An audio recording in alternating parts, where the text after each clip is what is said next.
अस्सलामुअलैकुम किसान भाइयों, चैनल को सब्सक्राइब करें, लाइक करें, कमेंट करें, शेयर करें। शुक्रिया।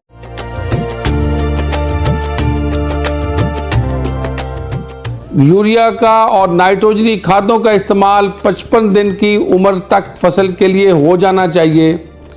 इस वक्त पंजाब में गंदम ज़्यादातर 60 दिन की उम्र को क्रॉस कर चुकी है, इसलिए अब यूरिया का इस्तेमाल बिल्कुल नहीं करना चाहिए ताकि फसल तेले और बीमारियों से महफूज रहे।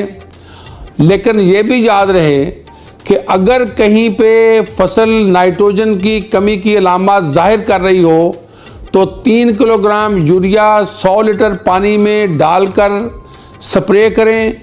बेहतर नताइज के लिए 300 लीटर पानी इस्तेमाल किया जा सकता है और इसके लिए दोहरी स्प्रे करके बेहतर नताइज हासिल किए जा सकते हैं।